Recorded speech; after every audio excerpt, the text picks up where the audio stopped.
Welcome to this special episode of Thrive With Us. Today, I'm joined by Mirna Sabbagh, a good friend of mine, but also a dietitian, a lactation consultant, and a female entrepreneur. She has a number of brands, including Gnome Sleepwear, Cocoa Wipes, and Puriface towels. Today, we're going to be talking about an issue that has been coming up a lot in our personal and our professional lives, and that is the subject of being a female entrepreneur.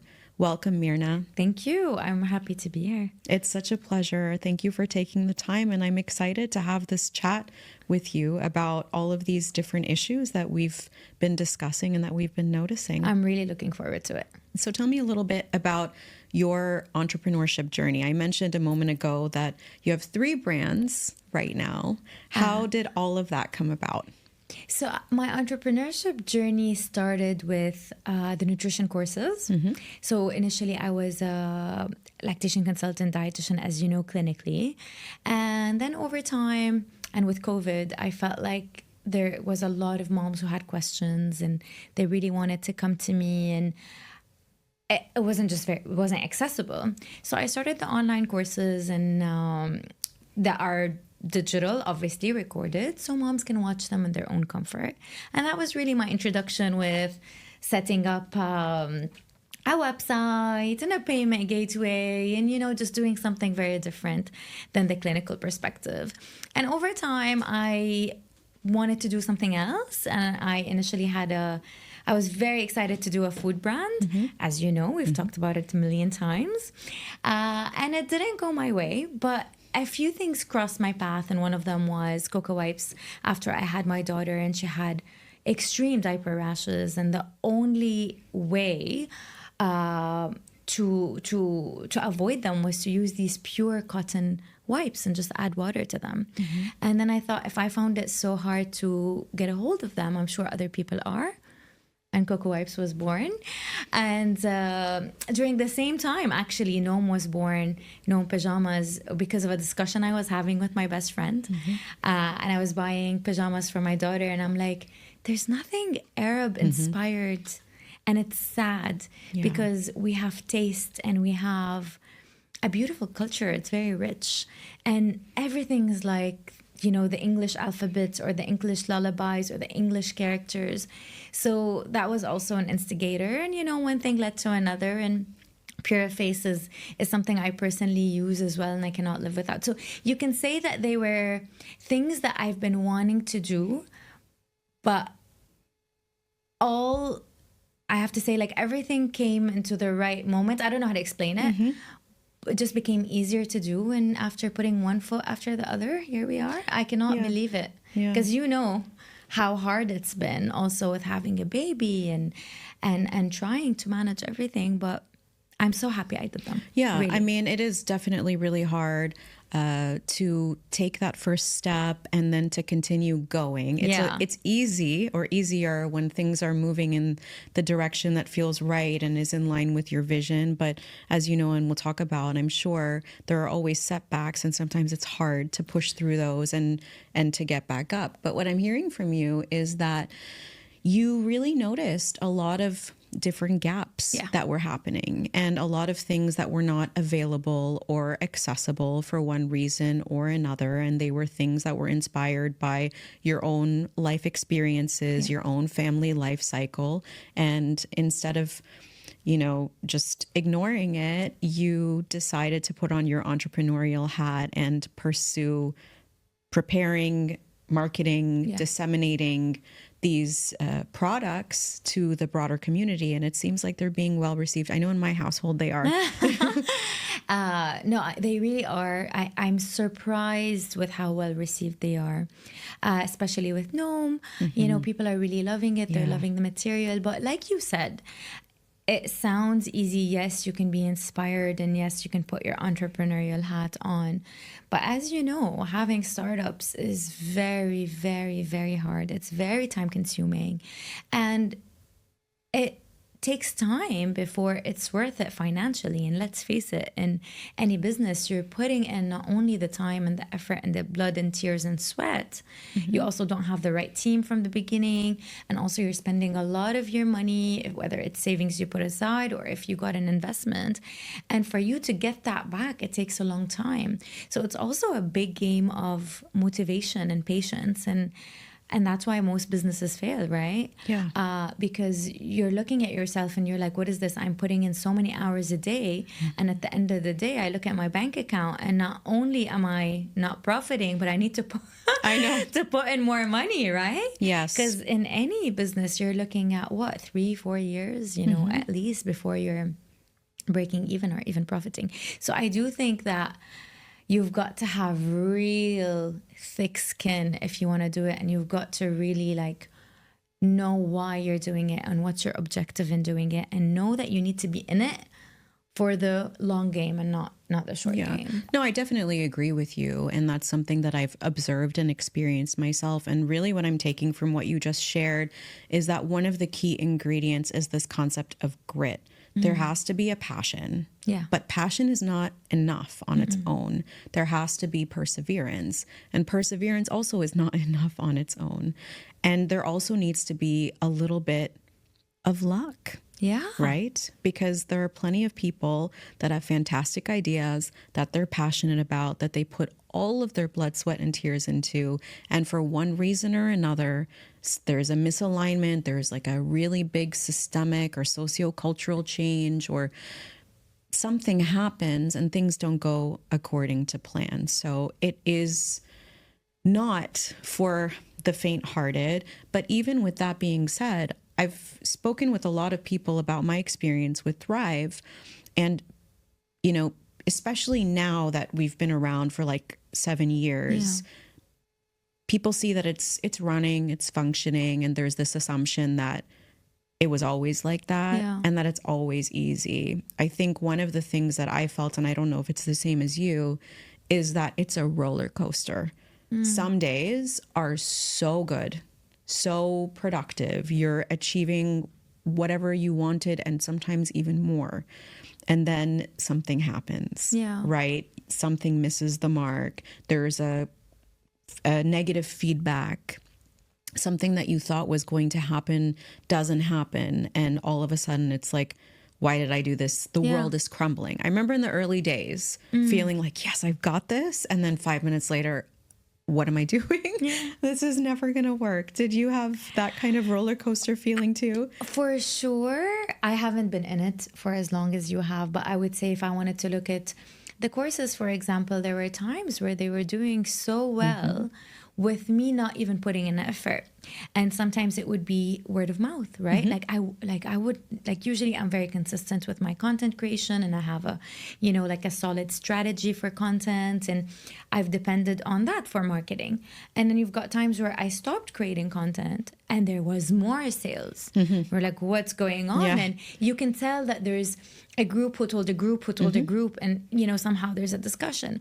And then you've got other times where you put in all of this marketing effort and even creating advertisements, for example, that used to do so well and convert at a very low ad spend, suddenly flop. And you're it's so hard to depend on one thing. You can make plans with entrepreneurship.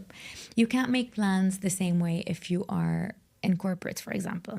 So if you're, I don't know, making $20,000 a month and you're building your life according to that, okay, you're you know what, I'll rent this house or buy this house, I'll invest here, you can't do that. No, because the next month could be 1,000 or even your costs could be more, it can exceed your profits or your revenue. So and seasonality what's going on is beyond your control, especially if you have a digital presence or you depend on digitally.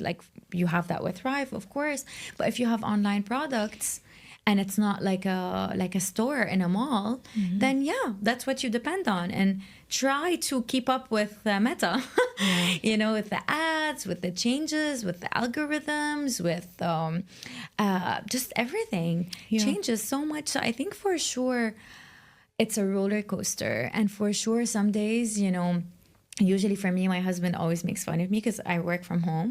And in the morning, I wake up and, you know, I've got the right mindset. I am doing great.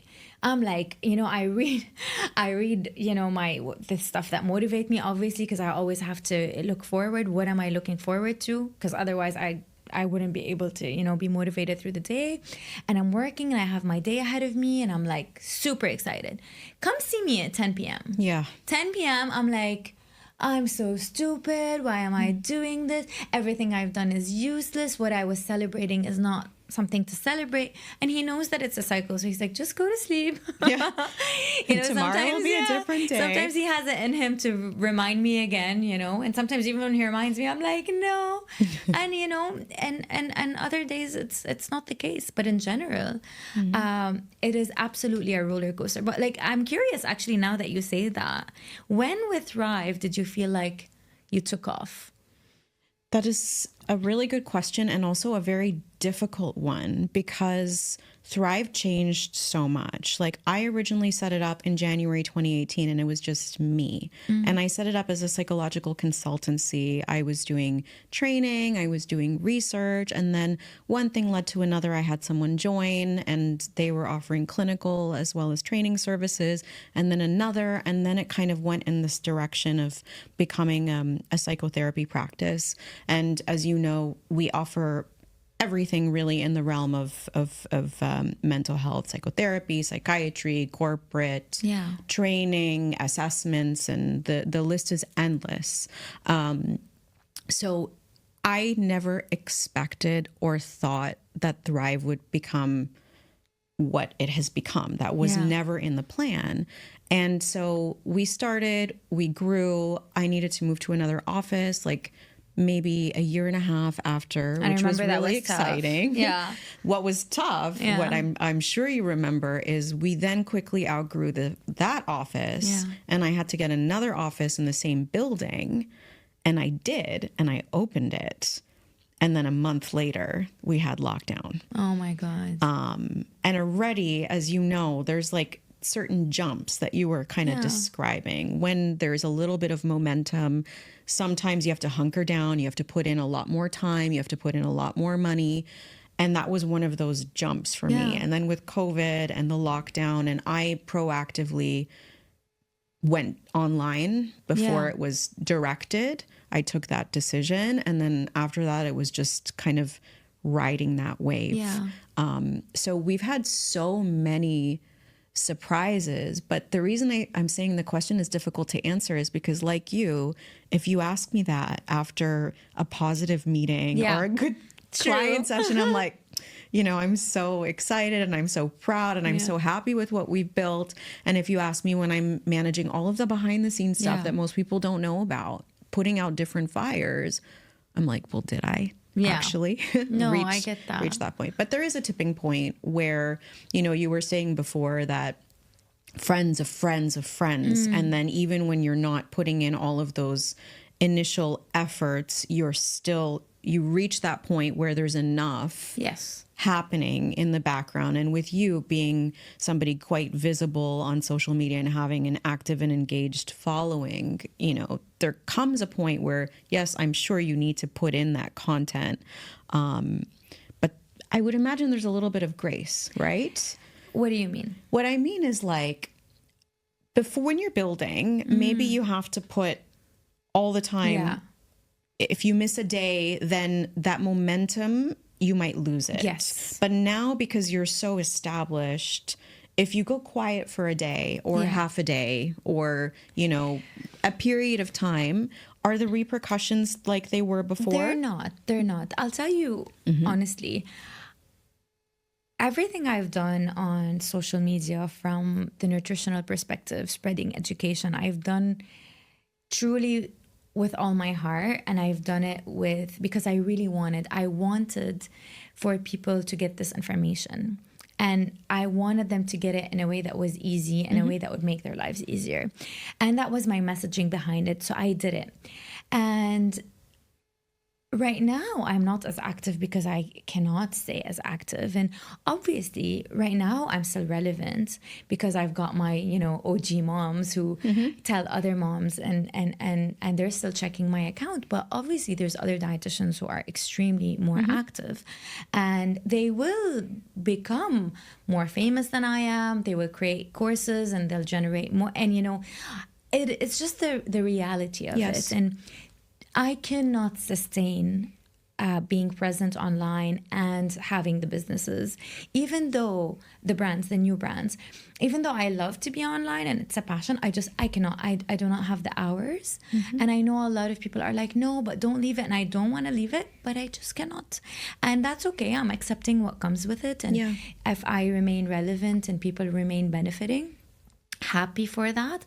And if it dwindles, that's fine too, because really, Sarah, what I wanted is to create brands that don't depend on me. Now I know I boosted them because I already have an audience, but I didn't want them to depend on me because I also realized like I'm 35 now and I've had energy, I've been creating content for 10 years, but right now with more kids, hopefully one more, I cannot do it.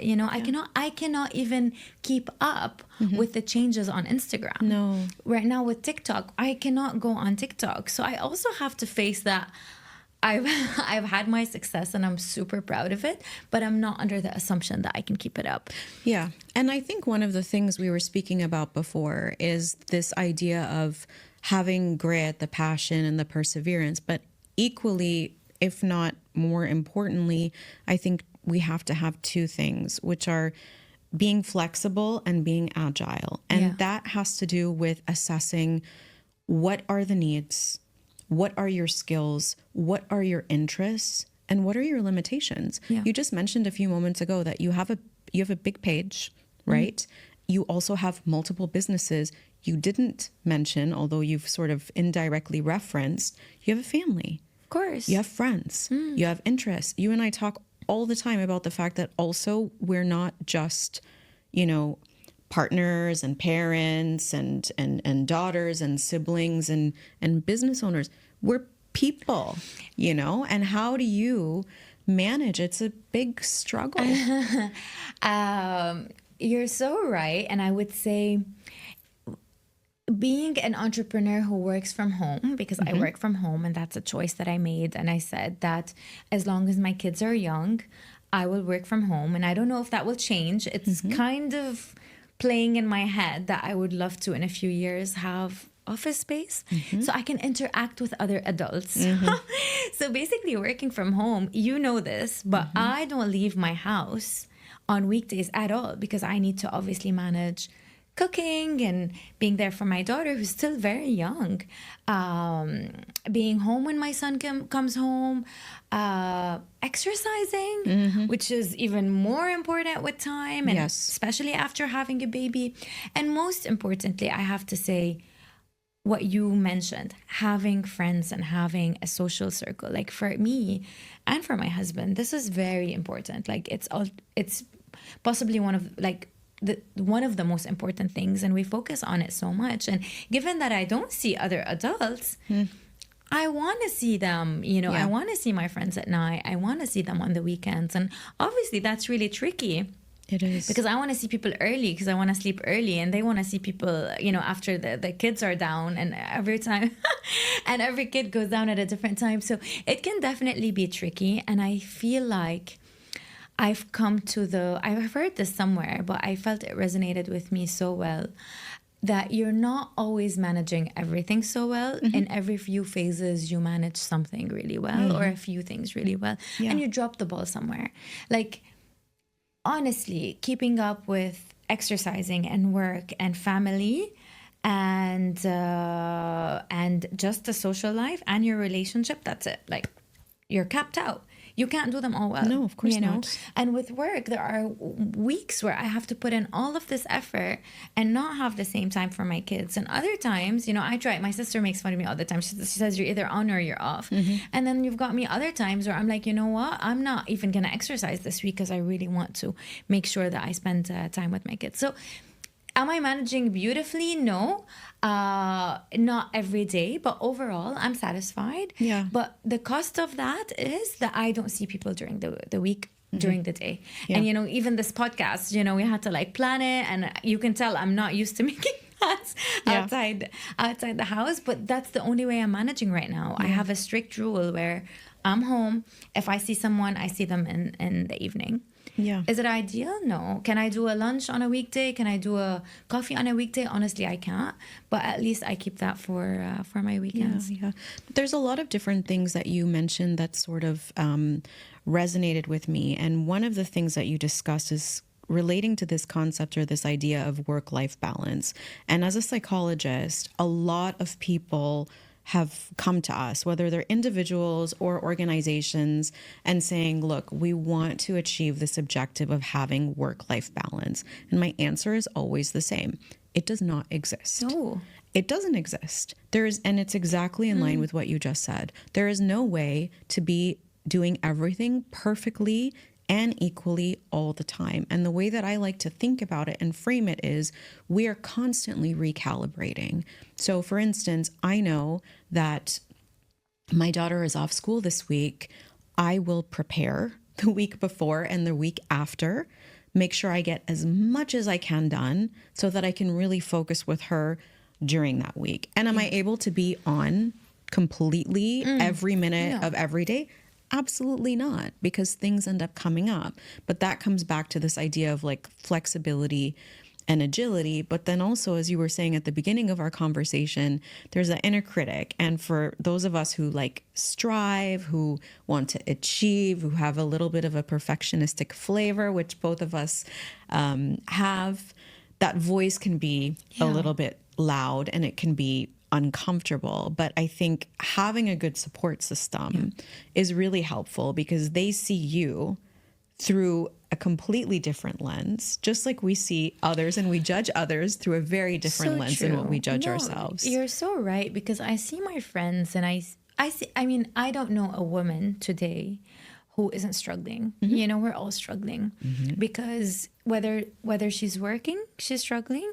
Or whether she's not working, she's struggling. If she's working from home, she's struggling. Or if she's working from the office, she's struggling. And I just see it all the time. But with all of my friends in all their different paths, I always feel like they're doing such a great job. Yeah. And I feel it and I say it, obviously. And I think having that support system and having them also telling you like, hey, like what you're doing is awesome. Like you're going through a really tough week, but look at the pros of this. And when I can tell them the same thing, if they're in corporate, for example, like this is hard, but look at the future you are making for your children. Yes. And, and I think the mind plays tricks on you. So if you don't have a reasonable voice, then you're going to lose it. Like, whether it's a friend, I'm very lucky that my friend is a psychologist sitting right across from me. But like, how many times do I send you voice notes where I'm like crashing because, I didn't manage this or I didn't manage this. And I know you can hear it and say, we've all been through that. And you do tell me that. So I think,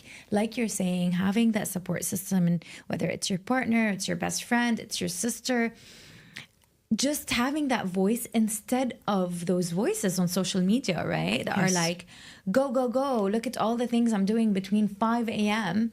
until 9 a.m. These people are exercising, running, cooking, preparing 7 kids to go to, they have 5 kids, preparing 5 kids to go to work, and then they're coming back home. Yes, they're crashing at like 6 or 7, sleeping early, but like, are you socializing if that's important for you? I don't know. I think it's not as important for everyone. Are you unwinding? Are you relaxing?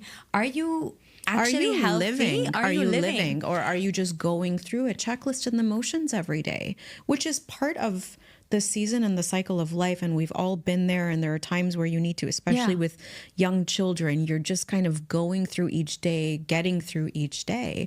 But if that kind of extends and becomes the life, are you actually living? Are you finding moments of joy and connection and excitement, or are you just ticking that box of I did this, I did that, I did that? Is that box correct? Like you've got us like eating specifically, exercising specifically, going for a certain monetary value. Okay, is this what you want? Are you feeling the way that you want? And I know usually I'm feeling off or I'm about to crash, when I start to feel like, oh, I did one thing that didn't go my way, like today, like I was late, and if I'm late, I feel like everything is gonna come crashing down. Like when I'm in that mindset, I'm like, okay, this is not gonna go well.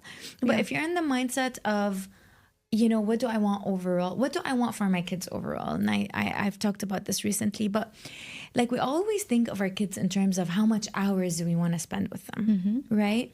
And that doesn't really make sense. Like I think you've got to think, what do I want for them? Exactly. Is that satisfied? Are they eating healthy? Maybe you're not the one giving them the food today, but are they fed healthily today? Did you delegate that?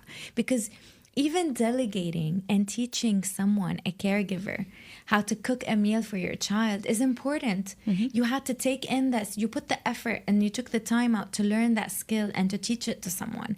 Is my child challenged, today? Are they, getting the experiences, whether that's in a nursery or with a caregiver or with you or in where you live? A lot of people are like, okay, maybe I paid for help and that's just nothing. But like for you to pay for help and to make sure that this is good hired help, you've put in the hours and you're doing so much to be able to do that. There's invisible costs, of course. And I feel like we're just so harsh on ourselves. We're just like, oh, I sat with my son for 1 hour today and that was all I could like. That's amazing. Yeah. And if you do it and you do it well, then that's really cool. Like I didn't spend time with my partner this whole week. Okay, but when you did you connect? Did you talk? Did you put? And like I feel like we're grading ourselves on the wrong things and we need to look at it differently. And in terms of work, for example, if you're an entrepreneur in the beginning, like my brands right now, I can't be looking at my bank account. That doesn't make sense. I need to be looking at the foundation, the customer service. What are the customers saying? Is this a good product? This should be what's giving you value. So I also think we have to reset. What are we looking for? So what I'm hearing from you is that it's really important for us to have realistic expectations, number one, and that can be really difficult, especially if we have that strong inner critic voice. And what I've observed in my own life, in my own experiences, and also professionally, is that we often don't approach ourselves with the same level of compassion that we would have for someone else. So you were saying before, you send me voice notes. How many voice notes, Mirna? I send you like podcast episodes of this is happening and that is happening. And it's just such a valuable space to be able to feel like you can connect with someone who can see you, hear you, validate you. And then once you're sort of taken care of in that way, be like, okay, so now let's think about the reality of the situation. And I know you're in it and you're looking at it this way, but how about like this? That reframe and that support system are so incredibly important. And if sometimes you don't have that person in your life, honestly. Like I've had a phase in my life where everyone around me was a perfectionist. So whenever I went to them, they were kind of fueling that voice. Like when I was going like, listen, I feel like I didn't manage this week. They were giving me time management skills. But what I wanted was, honestly, for someone to say, screw that week. What did you do that was fun? Exactly. What did you do that was good? Did you sleep? Did you watch a series?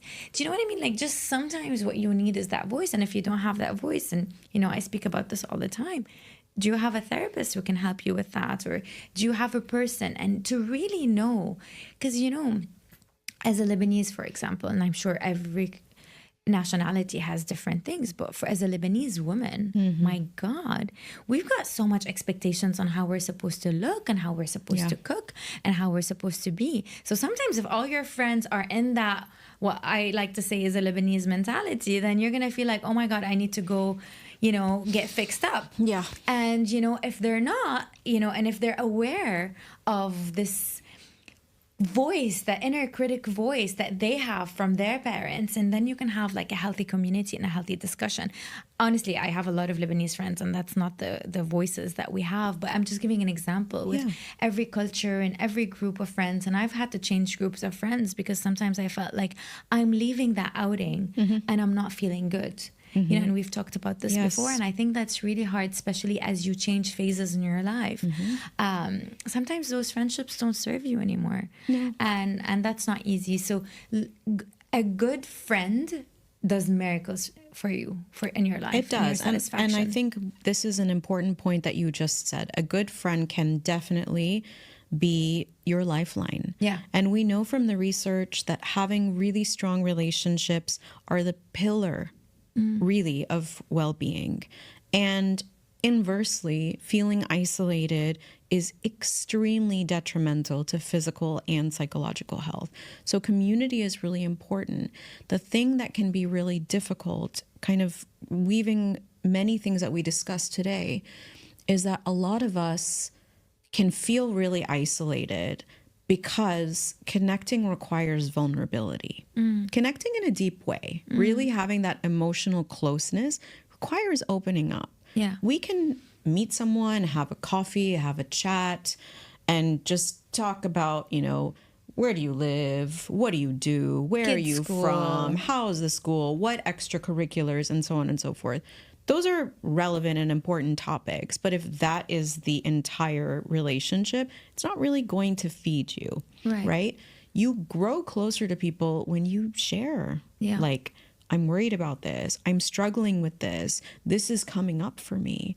But a lot of times we don't want to do it because we're afraid we're going to be judged. And so people don't talk about their struggles. And then people suffer in silence and alone. Yeah. And this is something that I've observed as a mother, as a female, and also as an entrepreneur. And people have these assumptions about who you are and what you're like. And I was talking with somebody yesterday, even with at the schools, right? All of us as mothers, we can't, some people can always be at school or most of the time, and some people can rarely be there. And it seems like there are these factions almost, like the moms that are always there, who maybe are working flexible jobs or they're not working outside of the home. For women who are working outside of the home and can't be there, the assumption is, oh, they're looking at me like I'm a bad mom. I'm not an engaged mom. I'm not an involved mom. And then the other women, the first group that I'm talking about, often look at the women who are working in the corporate world or so on as they think I don't have any value to add. Yeah. Right? And so instead of bridging across different groups and different socio-demographic characteristics and different lifestyles and connecting on a human level, I feel like a lot of times we just get really stuck. I think so. No, I think so. And I think there's a lot of, I'm not sure what the word is, but the moms who are not working are maybe intimidated from the moms who are working, and maybe that comes off in an alienating energy. And sometimes the moms who are working are also maybe feeling guilty and kind of giving off this other energy to the other moms who are not working. And in reality, we all love our kids equally. And we all struggle with the same stuff, more or less. You're going to find a little bit of things that are different. We're all against the system or the world or the difficulty that we're going through. So for me, I feel like I've worked with a lot of women who have, as a dietitian, who works mostly with children. So I've worked with a lot of moms, and because I've worked with moms from so many different backgrounds and so many different ages, I know for a fact that the majority are going through the same stuff. Definitely. And I feel like you're right. Maybe we're not having this discussion enough, because even for me, I was sitting with my friends the other day. We were having lunch, and there were 4 women who work in corporate, and there was me. So when they were talking to each other, I could tell, that it was more like, but you know what I mean, not to me. Like, you know how I mean, you know how hard it is. And, they're right. Even though I'm an entrepreneur, I work from home. This is a very, very, very different struggle from the struggle that they have. Totally. It's easier in some ways, but it's much harder in other ways. Yeah. So no matter who you talk to, you're going to find that we're struggling, and everyone just needs a pat on the back that's going, hey, you're doing a great job. As long as your kid is happy at the end of the day, you do what makes you happy, because at the end of the day, that's the energy that they're going to get. They're going to get, my mom is happy, she's energetic because she's working, or they're going to get, she's happy and energetic because she's not working. Yeah. And Sarah, and I've talked about this before, I thought I would never work. And I thought, because I went through a while where I couldn't even get my license in Dubai, and I thought I would never work. And I watched everyone who graduated with me open their own private practices and thrive and do so well. Yeah. And then when I started working, I got a lot of luck.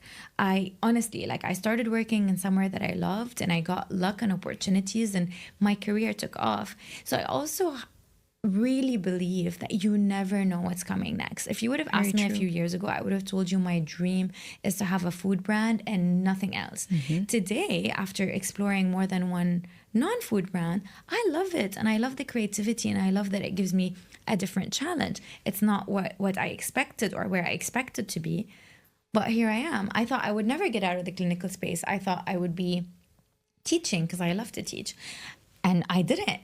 So a lot of moms are going through different cycles through different times. Yeah. And I think like the underpinning of what you said, and this really resonates with me, and I think it's really important, is this sense of shared humanity. Yeah. We are all women, mothers, we're people, right?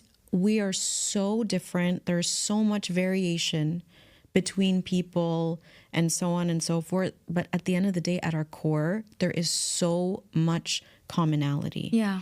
And the power of having someone see you, hear you, validate you, and just ask you, what do you need? Yeah. What do you need? Do you need words of encouragement? Do you need me to help you think about a solution to something? What is it that you need? And then to show up and to have that reciprocity is really priceless. And I wish, my hope is that we can try and do more and more of that. It's just very difficult because, as you were saying, time, energy, opportunities, other priorities, and so on and so forth. And not everyone has this background of what you're discussing. Like, I hear what you're saying, and I'm someone who's really big on mental health and on reading because of, the struggles that I've been through, divorce, and, a lot of stuff. But not everyone has this background. Yeah, and of course. Not everyone's going to be a friend, and we've talked about this, you and I, before. And I used to think that if I'm going to hang out with someone, that someone needs to tick off all my boxes. They need to understand, they need to be able to hear what I'm saying, and then, like you said, take it in, validate me, and then, give me their perspective afterwards. They need to have that, express that common humanity, and I realized that this is not going to happen. I've got friends who are actually my friends, and I love to see them, and they love me, and I love them. And I'm telling you, we cannot have like a solid conversation, and they cannot understand my perspectives, and I cannot understand their reality. Is a lot of times, but what we can do, we can laugh, we can joke, we can play games, we can unwind together, and I can just tell her, what, you're an awesome person, and I love you, and I love being your friend, and just. They don't all have to be that for you. Of course. Especially mom friends who are already really stressed and maybe not sleeping and their kids are sick. But, as long as you have one. Exactly. That you love and trust. As long as you have one, I feel like that's enough. And maybe one who's going through an entrepreneurial journey with you, and another one who's going through the same motherhood journey, and then another one. But it's very unlikely that you'll find one for all of them. And if you did, it's like the same conversation we have about partners. A partner can't tick all of your boxes and fulfill all of your needs. Also, it's putting too many eggs in one basket, if you will. So what you said reminded me of this quote: friends can be friends for a reason, a season, or a lifetime. And I'm a big advocate. I agree wholeheartedly with what you said. There are some people where you that's your thing is you go for walks on the beach together, and you can enjoy each other in silence. There's other people that you just laugh mindlessly with. Other people you have the deep conversations about past, issues and challenges, and other people that you call because you need their input on whatever is happening entrepreneurially. So yeah, definitely we can't find anyone, even our partners, that are going to tick all of the boxes. But it is important to remember that we're human just like everyone else. And it is important for us, like you said, to at least have a safe space. Yeah. Otherwise, we end up existing in total isolation. And my hope for people that are listening to this, for the people that think no one will understand me and I'm alone, not everyone will understand you. No. Not everyone will be the right fit for you and vice versa. But there is someone out there, probably closer than you imagine. And I'm not even talking about a professional. I'm talking about someone that could be very much in your life or peripherally in your life that can. But it requires a little bit of a leap of faith. Yeah, I really agree with you. And I feel like there's a lot of people who I met, and there's a lot of people who I met before they were moms, by the way. So they were my friends who were single, and I met them when they're single, and I watched them, you know, get married and have children, and totally surprised me. I mean, these women were like, they're like party animals, you know, and they wouldn't like sacrifice their lifestyle for anything. And I see them blossom into these amazing moms. And I, you know, now realize that like you really don't know the heart of someone until you experience them, and you'll find that you can learn even so much from them. And there's a lot of people who I met the first or second or third time and I thought I wouldn't get along with. I have a really close friend who I love, love, and now we remember all the times where we met where we didn't really talk to each other. It's been like 10, 12 or 15 times, and this woman now I think is like a gift from God, because to have a really good friend in your 30s is not easy. No. But it would not have happened if I didn't just put myself out there, you know, and went out, even when I didn't want to, even with a couple that I thought I wouldn't like. And I mean, I see this a lot nowadays. And I'm worse than my husband. I have to say that he encourages me. I could be judgmental in the sense of, I don't think I'm going to like this couple, or I don't think I'm going to like this couple. But now I'm much more open. Why is this guy acting like this or saying this? And I realize a lot of people say things about themselves that are not even true. It's almost, I tell them, you're like, this is a propaganda against yourself. It's not even doing you any favors. So putting yourself out there, and I feel between COVID and Dubai and the Dubai lifestyle and how hard it is, modern motherhood, working, we're kind of stuck with the same friends, and sometimes we don't love them, and I think it's such a waste. Like I can look back in my life and see a few years where I did not have good friendships, and I feel bad for myself. Honestly, I feel bad for that experience that I experienced, because I feel like everything would have been so much better. And now that I have the experience of good friends, my God, it's a game changer. It's a game changer. It's a true game changer for everything, even for you as a mother, even for you as a partner, even for you at work, even for you personally. So go out there and find them, because they're there looking for you. They are. And I think that it's amazing when you have friends that you make through kids. Like one of my really good friends that we spend a lot of time with now as adults, I met her through our daughters via the playground. You know, and so there's something really special about having those family play dates, mother-daughter, father-son, mixed group or whatever. But it's also really important to have those adult friendships, because all of us have different hats, right? We're moms, like we said before, can be partners, can be siblings, and so on and so forth. The mom hat is really big. Yeah, it is. And for good reason. But sometimes it leaves us feeling disconnected from ourselves. And it's important for us to maintain a little bit of that thread for our identity coherence. It makes it a little bit easier as our kids get older and everything changes. Both of us have, you know, older kid and a younger kid. And I've sent my older son off to university. He's been living in a different country now for 3 years. Like, if everything becomes really centered around the children, as easy as it is and as much sense as it makes, eventually they're not around as much. And you're there with yourself and maybe a partner. Yeah, maybe you're right. Right? No, I have to say that I do have a lot of friends who don't circle around kids, and I feel like that's so important.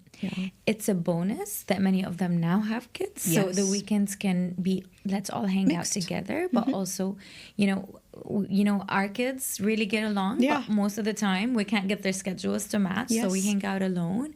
And I do think it's really important. And I have my friends who only talk about kids, and I've been there, and I only had Karim, and he was really young. And now I feel like when I'm out, I don't want to talk about kids, like I want to have a good time, and I want to have fun, and I want to laugh, and I want to... You want to connect to that other part of yourself. Or what you want. Maybe you want to vent, or it depends on what you're looking for. But it is really important, not only because, of course, they're not always going to be there, but also these kids are having a great time, right? They're going to school, they're playing, they're exercising, they're joking, and I feel like even on the weekends, we spend so much time like planning their play dates, and I'm like, why?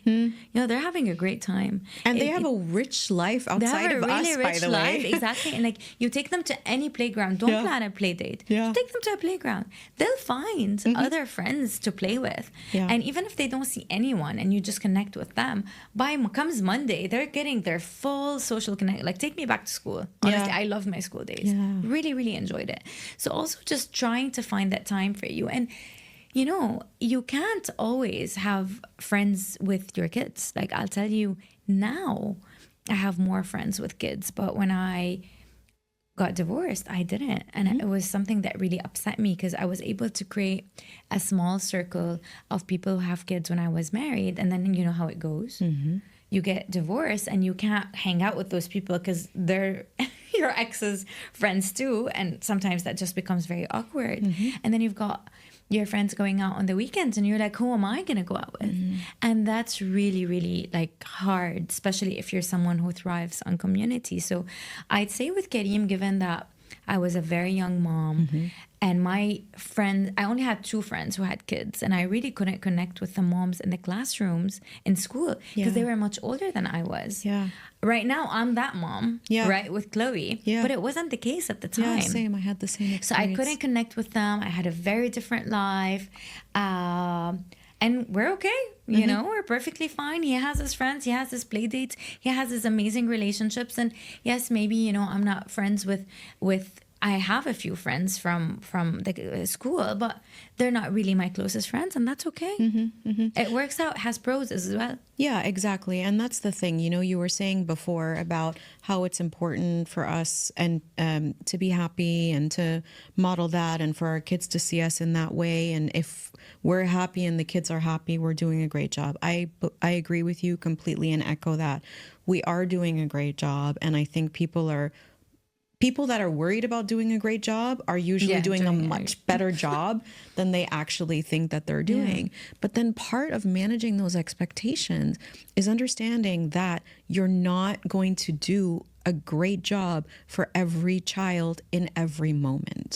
There are going to be some days and times where things are not in line with the way that you would have liked to respond, or things don't go your way, and that's okay. That's part of being human. And I think one of the important things for us to take from that is to not beat ourselves up, and to try and reflect and use that as an opportunity for growth and change. But really, this point about having realistic expectations is really important. And I think when you have a baby, I know Chloe's not a baby anymore, but she's still kind of a baby. She's a baby for us. You are the center of her universe, right? As they get older, the influence from other socializing agents becomes more. And so if we're putting everything into that, which makes sense, and we continue to put with that same energy and vigor, and they need us less, that can be so challenging for the relationship, the other relationships with the family system, and even for our sense of self and our purpose in life. So what I love that you're saying, and I agree with you again, is this idea that, yes, we want to do the best for them, and we want to be there, and we want to show up. We're not going to show up exactly this much every single time. We have to kind of recalibrate and shift the balance according to our needs and our family needs.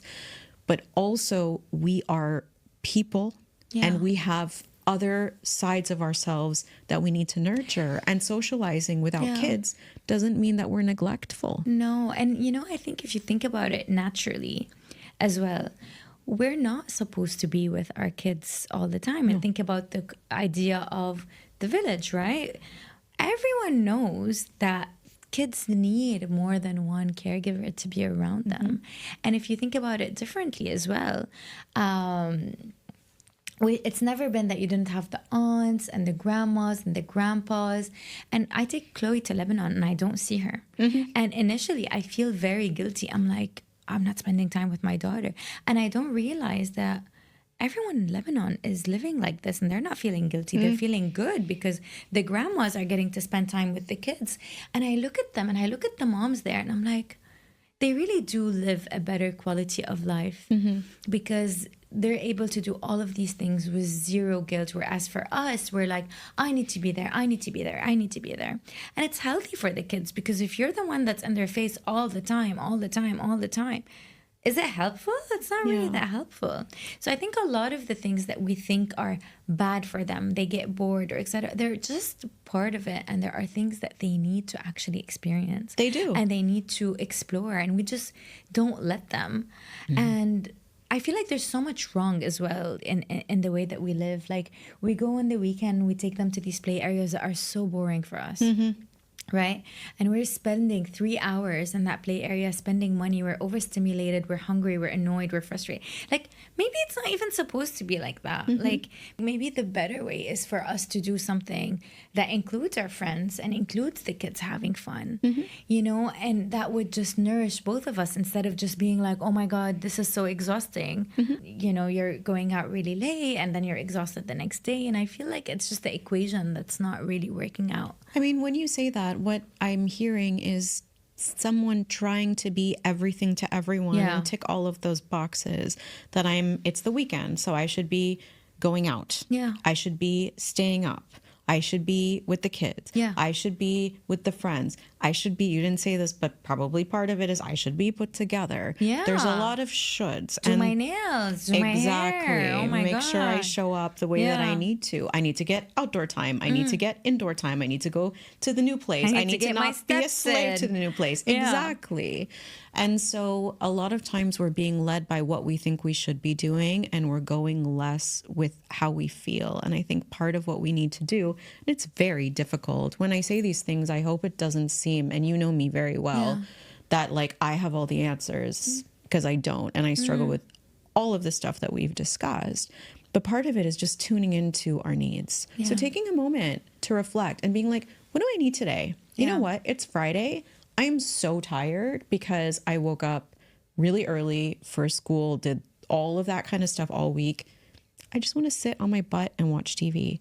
And actually, I'm not going to watch anything that's, you and I talked about this before. I'm not going to watch something productive that's going to enrich me. I'm going to watch like trashy TV so that I can completely shut off. And then I'm going to do that probably for too long. And I'm going to be desperate for, you know, interaction. So then I'll go and have the interaction. And then I'm going to miss my kids. I'm going to want to spend time with them.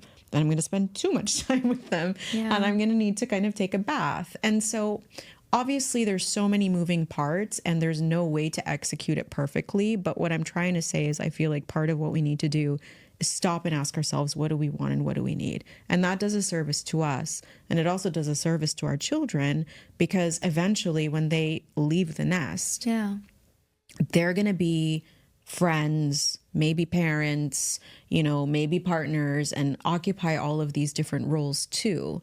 Do we want them to be doing what we're doing, or do we want them to be more in tune with their needs and more assertive and more likely to fulfill them? I feel like that's such a great question. I had a time where I used to think of Kareem and I used to think that I don't want him to be like me. And I remember having those thoughts, and over time now I think, no, this is what I want him to be like. You know, like I've done a few changes since then, but like this is what I want for him. I want you to be challenged. I want you to be doing something that's challenging for you. I want you to have a good group of like a good community, healthy relationships with your family, healthy relationships with your friends. I want you, if you're a parent, to be a good parent, like lead with values. And I want you to be healthy. And that's it. Like you've got to leave the rest of it. You know, you don't have to have a certain income. You don't have to have a certain house. Like this is what you want them to be like. And to do that, you have to show it to them. Of course. And if you're not doing something that's challenging for you, and that makes you happy, even if you're making a certain income, for example, if you really have that entrepreneurial itch, for example, and you're not itching it, that regret is going to seep through your entire energy at all times. And you're not going to teach them to just go and have those experiences to share with them. So I think no matter what your itch is, and you know what? Sometimes that itch is telling you, stop working. Go home, sit home with the kids for a few years. Why not? But like you're saying, exactly, like, what am I feeling now? And to get it, so you can know, like, do I really, because sometimes, I think, I tell my husband all the time, like, I'm going to stop working when I'm 40. Not I'm going to stop working because I'm going to be tired, and if the things don't go my way, I'm going to stop working. He's like, yeah, let me see you next week. Try not working for 3 days, and it's true. 3 days of summer, and I'm like, I need to work again. So also giving yourself what you want in small bursts, so do I actually want it long term? Exactly. Or is this like a weekend feeling? Yeah, and knowing that nothing is permanent. Nothing is permanent, and nothing is predictable. I said at the beginning, this whole concept of flexibility and agility, I think, are really important skills and muscles for us to develop, because we can plan as much as we want, but life throws us curveballs, and we have to react and respond to those different things. Also, we evolve and we grow and we change as humans based on our different experiences, based on different roles that we occupy, and so on and so forth. You're not the same person today that you were 5 years ago. You're not the same mom to Chloe when she's 2 years old that you were to Kerim when he's 2 years old. And I'll give you an example, as the smallest example of that, speaking of evolving. Like, I think of Kerim, and Kerim had this really young mom, right?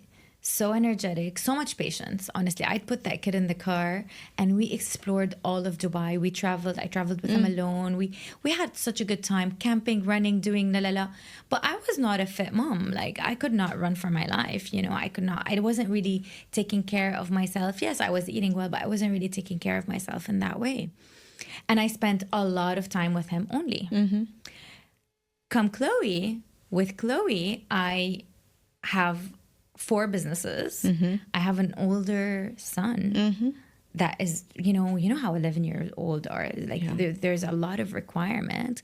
And she sees this mom who swims and runs and plays paddle and exercises, and just a very different experience. And Chloe is going to turn out very different than Kerim. She's not going to get the same time investment that I was able to give him, but she's also going to get a different side of me. And I feel like that's just the case. And no matter how you twist and turn it, they get some pros and they get some cons. Of course, they do. As long as in that phase in your life, you're doing what you feel like you need to be doing. Exactly. And aware that it's an evolution. There's going to be growth and change, and that is a good thing, even if it can be painful for certain periods of time. So that's definitely something that we need to kind of be aware of. And then it kind of connects with what we were talking about finding your tribe, finding people that you can connect with, share with, building that sense of community, knowing that nothing is going to be permanent. We could talk all day about this, as well as so many other topics.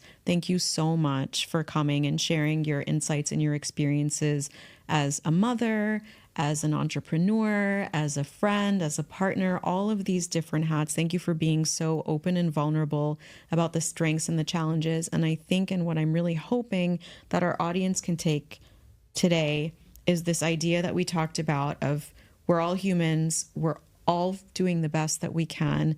We're not alone. Nothing is permanent. Things change, things evolve. We need to be in tune with ourselves as much as we can, and just live and roll with it otherwise, right? Thank you so much for having me. I really actually enjoyed it. Thank you for bringing me outside the house. A very special person. Otherwise, I would not have done this. I really enjoyed our chat. And if anyone's listening wants to comment or ask questions, or really wants to be inspired, or just have any single question about this journey, or wants motivation to go on this journey, I'm happy to answer any questions. And thank you so much for having me. Thank you. And we'll put all of your information so people know how to reach you.